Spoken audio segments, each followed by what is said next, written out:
Hi everyone, Jessica here from Paper Ink Stamp and welcome back to my channel. So today we're playing with the Cosmic Shimmer Aurora Flakes. This is the Passion Pop colour.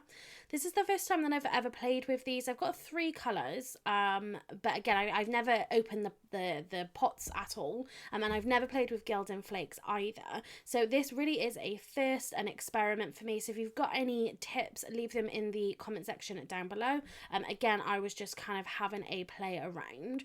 I did find them quite difficult to work with. It did make quite a mess. I have seen in other videos, you know, that Gilding Flakes and things can get quite messy. Maybe I don't quite have the right tools for it. I'm not 100% sure. The card came out okay. It was how I wanted it to be, but I'm still not certain how I feel about these Aurora Flakes. So what I've done is taken a piece of double-sided adhesive. So this is like a double-sided adhesive sheet. I think these are by Hunkydory. And I've just die cut a scalloped oval using the Creative Craft Products nesting dies. And I've got a 5x7 card base, but I do end up trimming this down. I'm going to pop this straight into the middle, and then I'm going to take the release paper off the top of this as well. And basically this is going to be my surface where I'm going to apply these Aurora Flakes. So in this Passion Pop, you've got kind of purples, reds and blues. There is a lot of purple. The majority of it is purple, but you can kind of see those other colours in there as well. So I'm just going to open this up, and then I end up just grabbing a clump and literally just sprinkling it on. So again, I've not done any research into how you really use this product. I'm just going with what I'm assuming that you do. So I'm just applying this down with my finger here, trying to fill in all the gaps that I can see and making sure I go right to the edge of that adhesive. And you can kind of see that scallop on there, but it of course ended up all sticking to my fingers. You can see it on my nails there. So I did put this into just a plastic lid that I had just to try and contain it, but it did end up kind of going over my floor, over my trousers and things. And kind of all over my desk as well. So, you know, if you don't particularly like glitter and things like that, this was a little bit of an experience like using glitter. So I'm trying to knock off any of the excess. I know when you use glitter in this way, you really need to rub it in, but it sticks to it quite nicely. With this, I decided to take a paintbrush. I have seen people use paintbrushes in the past just to get off any excess. I didn't really find that this worked massively. You can see some of the flakes coming off. I couldn't get rid of really anything from the white surface. I don't know if I should have maybe put my anti-static powder tool over the card base first to stop maybe it sticking to any static. But you can see I'm really kind of going for this, trying to get it off around the surface. You can see it stuck to the back of the card. At this point, I was thinking, oh, what have I done? You know, getting this product out of these pots. But again, I've had it there for a while, so I really wanted to have a go. So I decided to pull out my microfiber cloth just to see whether that would do anything better in terms of cleaning up and getting the additional product off of this card base. It worked. It did work quite well. So I think I did it off camera a little bit. Here you go. You can see a little bit now.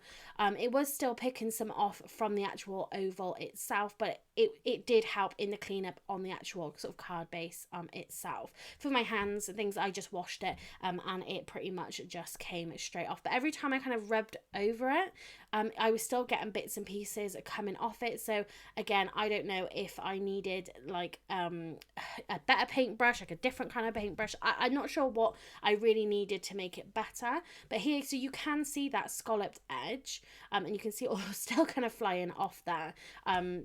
So I'm going in again just to see maybe if there's any left on the surface just to take off. And there was a surprising amount that was still coming off this. But, you know, it's just one of those sort of trial and error things, I think. And it's one of those products maybe where you either love it or you hate it. So I had this idea of having sort of cascading butterflies coming across this oval here. I thought that was going to look really nice. The only problem I had was then if I was going to be using very dark cardstock. So my first piece of cardstock I pulled out was a red. I think it was the cherry red from the Craft Perfect. So I die cut. So I picked out 2 of the layering butterflies from this die set. This is by Hunkydory. And so I'm not using a base. I'm literally just using the decorative top piece. I die cut that because I thought, well, I'll pick up the reds and I'll pick out the navies. But I felt like it was all too dark to go against the colours of the Aurora Flakes. So I was a little bit stuck then of kind of where I wanted to go with this and thinking, is this going to end up looking really how I wanted it to? And I didn't do any matte and layering here either, which is unusual. It's not often that I go straight onto a card base. But again, I thought I would do something a little bit different, and yeah, just really experiment and kind of get out of my comfort zone a little bit. So when I decided against all the big, bold, deeper colours, I thought maybe I should go in a rainbow pattern, and I can do rainbow butterflies here. So then I picked out a light pink cardstock. I'm pretty sure this was the ballet pink. So again, I thought then I would do the different size butterflies and go in, a rainbow pattern, kind of a cross the oval rather than kind of just going up the side. So I picked out a yellow, and I think this was the Marigold yellow because it doesn't look deep enough to be the mustard. And I did that in the larger butterfly again. So I wanted to try and vary the butterflies that I did use. I pulled out a Martha Stewart punch. I don't know if these are still available. Probably not. This one belonged to my nan, and it punches 3 different sizes of butterfly. So I did that from some Mauve cardstock, and I did it again from that cherry red, thinking that I wasn't going to use the big red butterfly. And again, this is where I'm still going with that rainbow colour. But then I then did think all the other colours I'm using are pastel, so maybe I should just lean into that pastel but add a few slightly darker purple butterflies as well. So I did one from the Boysenberry, sorry, and then I think I did one from Amethyst as well. So again, it keeps going in different directions because I'm not 100% sure what it is that I wanted to do here. I just had an idea, and again, then the colours, that Passion Pop is just so rich in colour. I struggled to kind of find the right kind of butterflies to go with it. So you let me know when you see the finished card, like what you actually think about it. I'm not 100% sure it goes, but I am but it does look how I wanted it to look in my head. So I definitely thought it was missing something. So I took this die from the Stampin' Up! Forever Fern die set. This is like the only thing that I've bought from Stampin' Up!, but I do really love it. And it is a great just background die. It's lovely from vellum. I have used it in that way before. But I decided to die cut it from a piece of olive and a piece of pistachio green Craft Perfect cardstock. Just so, again, you have that little bit of variety in terms of colour. And then I was going to add these butterflies onto here. So again, like I said, it was how I kind of wanted it to be in my head. I didn't think I was going to add the leaves, but I do really love it in that sense that it looks how I wanted it to. But there was definitely something kind of wrong with the card, but I couldn't work it out really until the end. So I'm just going to add this down with some glue. So again, like I said, I don't normally go straight onto a card base. I am pretty much always doing matte and layering because I think it just looks better, but it's nice again to try something different. So I didn't add much in the way of like foam tape or anything like that either. The leaves are just glued down to the card.